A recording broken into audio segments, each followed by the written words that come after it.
नमस्कार दोस्तों, target with PS Parihar channel में आपका स्वागत है। आज के इस वीडियो में हम बात करेंगे टीजीटी पीजीटी एग्जाम की। दैनिक भास्कर की एक रिपोर्ट है जिसे आप लोगों को यहां पर देखना चाहिए। लिखा है 8,68,000 विद्यार्थियों के सवाल पर आयोग के अफसर मौन। 3 बार टली टीजीटी की परीक्षा, अभ्यर्थियों का आक्रोश, फर्जी लेटर पर चयन आयोग ने दी सफाई।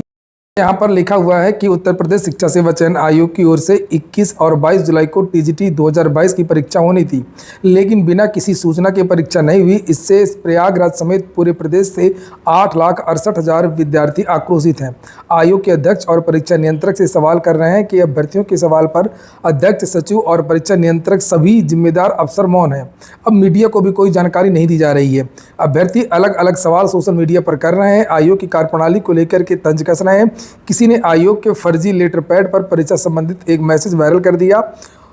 इसमें आगे लिखा है कि आयोग की अध्यक्ष के सुपौत्र के मुंडन कार्यक्रम के कारण यह परीक्षा स्थगित कर दी गई है। मुंडन संस्कार संपन्न होने के बाद परीक्षा की अगली तारीख निर्धारित की जाएगी। यह फेक लेटर मंगलवार को पूरे दिन बड़ी तेजी से वायरल होता रहा। इसके बाद आयोग हरकत में आता है और अपनी सफाई देता है।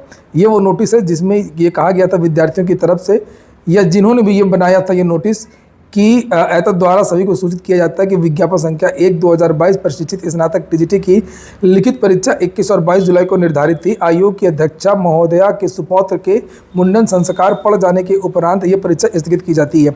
मुंडन संस्कार संपन्न होने के उपरांत परीक्षा की अगली तारीख निर्धारित की जाएगी। इसी को लेकर के कल सफाई दिया था आयोग ने, और लिखा सचिव ने कहा कि यह किसी शरारती तत्व ने किया है।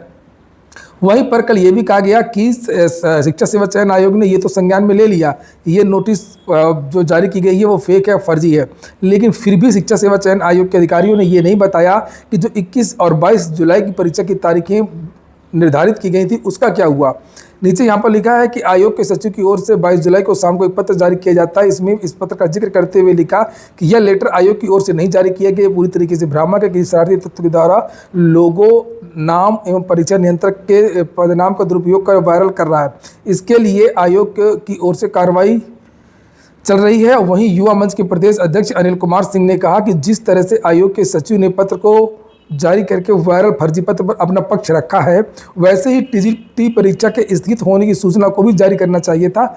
इसको भी संज्ञान में लेना चाहिए था। इसको लेकर के इनका जो बयान है वो यहाँ पर लिखा हुआ है। ये युवा मंच के अध्यक्ष अनिल सिंह, आप लोग जानते हैं कि पिछली बार धरना प्रदर्शन भी हुआ था। लिखा है और फिर से ये ऐलान किया गया है। युवा मंच के अध्यक्ष अनिल सिंह ने नीचे यहाँ पर ये देखिए लिखा भी है, दी है आंदोलन की तैयारी। 29 जुलाई को आयोग पर होगा बड़ा आंदोलन। युवा मंच के प्रदेश अध्यक्ष अनिल सिंह ने कहा कि प्रदेश का युवा आज आक्रोशित है। 21 और 22 जुलाई को होने वाली टीजीटी परीक्षा होनी थी, लेकिन नहीं कराई गई। चौंकाने वाली बात यह है कि परीक्षार्थियों को इसकी जानकारी तक नहीं दी जाती है कि ये परीक्षा कब होगी, और इन अभ्यर्थियों के साथ अन्याय किया जा रहा है। आयोग के इस रवैये के खिलाफ अभ्यर्थी लाखों की संख्या में शिक्षा सेवा चयन आयोग के समक्ष पहुंचेंगे और बड़ा आंदोलन करेंगे। आप लोग इस तरीके के वीडियोस को ज़्यादा से ज़्यादा शेयर किया करिए, ज़्यादा से ज़्यादा वायरल किया करिए। आप लोगों ने जो भी चीज़ें अभी तक वायरल की हैं, शेयर की हैं, जो माहौल बनाया है, इसी की वजह से शिक्षा सेवा चयन आयोग हरकत में आया है और आयोग की इतनी किरकिरी हो रही है। शिक्षा सेवा चयन आयोग प्रयागराज में उत्तर प्रदेश के विद्यार्थियों के साथ में क्या कर रहा है, उत्तर प्रदेश की सरकार क्या कर रही है, इसके बारे में पूरे प्रदेश को मालूम होना चाहिए। और ये तभी मालूम होगा जब आप लोग इस तरीके के वीडियोस को ज़्यादा से ज़्यादा शेयर करेंगी। और वाकई ये कोई छोटा मुद्दा नहीं है, 8.5 लाख विद्यार्थियों के भविष्य का सवाल है। यहाँ पर ज्ञान गंगा कोचिंग के जो डायरेक्टर हैं उनका भी एक बयान यहाँ पर है। ये वीडियो राहुल पांडे हैं जिन्हें आप लोग यहाँ पर देख रहे हैं, और इन्होंने भी बहुत नाराज़गी जताई है आयोग की कार्यप्रणाली को लेकर के। और यहाँ पर एक बड़ा आरोप लगाया है अनिल सिंह ने, जो युवा मंच के अध्यक्ष हैं। उनका ये कहना है कि पेपर बेचना चाहते हैं आयोग के अधिकारी। अनिल सिंह ने कहा कि आयोग के अधिकारी पेपर को बेचना चाहते हैं, अभी बिक्री नहीं हो पाई है, शायद इसीलिए अभी तक परीक्षा नहीं कराई गई है।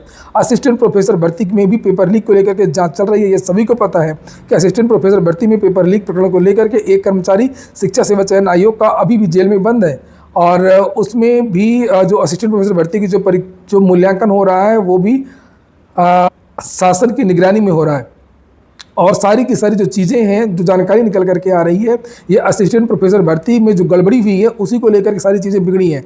ये जो पेपर लीक का जो मामला है, नीचे यहाँ पर लिखा, तमाम अभ्यर्थी ये भी कह रहे हैं कि ये अधिकारी जितना घूस दे करके आए हैं, जब तक उतनी उगाही नहीं कर लेंगे तब तक ये परीक्षा नहीं करवाएंगे। राहुल पांडे भी कहते हैं कि बिना नोटिस और सूचना के परीक्षा नहीं कराई जाती है। अभ्यर्थी आक्रोशित हैं और इसके विरोध में 29 जुलाई को बड़ा आंदोलन किया जाएगा। आप लोग कमेंट बॉक्स में अपनी राय रखें और नीचे यहाँ पर लिखा है कि 3,539 पदों के लिए होनी है परीक्षा। ये देखिए 3 साल हो चुके हैं इस भर्ती को, अब विद्यार्थियों को समझ में नहीं आ रहा कि क्या करें।